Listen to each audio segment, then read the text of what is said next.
Hi, Christopher Avery here, and I'm on location in Tallinn, Estonia, the site of the LESS 2012 conference. I've been extraordinarily impressed with the experts that I've met here. And I gave a keynote last night, and one of the folks I met I want you to meet, and that's John Styfe. John works with business executives who are really approaching burnout, who aren't able to maintain, who just have too much in their life, way too much stress, and he's got some very interesting tools, and I want you to meet him.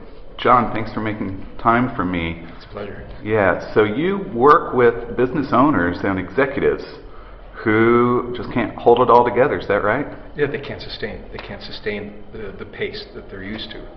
And there's too many demands put on them in their lives, both at work and at home, and they can't maintain it anymore. How does that manifest in terms of the problems? How do they describe what's going on? There's all kinds of things going on. They can't sleep. One of the big things is they can't sleep. They can't go to sleep. They wake up in the middle of the night.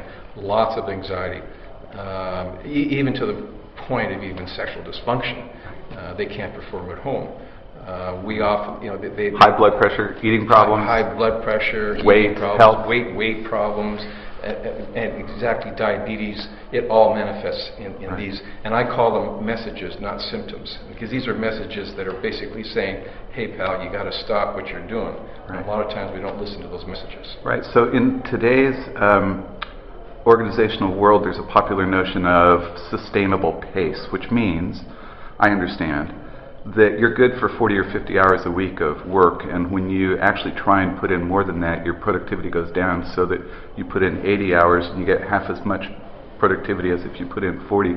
So you call what you do self-sustainability, which means you help executives learn to go at a sustainable pace. Is that right? I agree, but there's a lot of people that have a real misunderstanding of what's sustainable. Many years ago, I used to help people to try to sustain, or I thought, which was to focus. A lot of these people have attention problems. They can't keep their attention, and to stay on task. And I learned from a very good friend who's sustainable in forestry. He said it's about learning how to take breaks. And that's what really got me interested in the IT business, because they started talking about the retrospective, which is a perfect opportunity to stop what you're doing.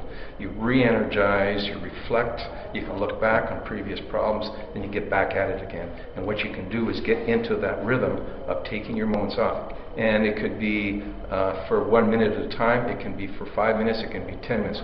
The time is a relative. The point is that you learn how to turn off effortlessly and be able to turn on effortlessly. And so what's unique about your work is that you use a specific tool or technology for helping them do this. Tell us about that. Yeah, I've been doing a thing called neurofeedback for about 15 years, and a lot of the psychological and medical field are getting into this because it's non-invasive. In other words, it doesn't use medication. Sometimes they focus on the things that are wrong, and what I want to do is say, focus on trying to help people improve rather than fixing what they've gone wrong.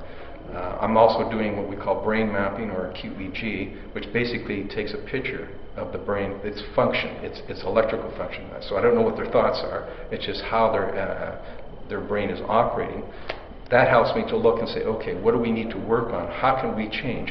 And it's all possible. It can be changed. Right. Tell me a success case. A young Oriental, he was a banker, very successful in his younger life in the Orient. And he was in a big bank, and he was being, let's say, mobbed. He was feeling mobbed. And so we worked with him, and yeah, it's a success story. Is that he calmed down, he started to be open, he started to get along with the people at work. He was considering at one point that he was going to have to leave his place of employment. But now it's completely changed his life, and in addition, the added benefit is that the relationship with his family has improved tremendously. Wow. Thank you for doing what you do.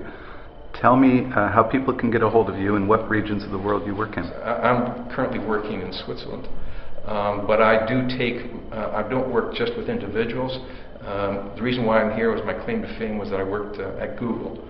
So when I do a program, I did a pilot program there, and I can go into companies and I can do a series of group sessions, individual sessions, whatever.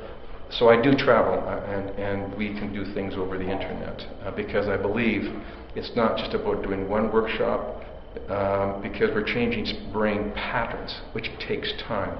So it's a program of time. So I can travel and then we can stretch it out. So again, time is irrelevant to the change. Thanks so much. Thank you for talking with me. It's been a pleasure to get to know you. And your speech yesterday was phenomenal. I was really impressed with your techniques and the information you provided. Thank you. Thanks, it's a John. pleasure to know you.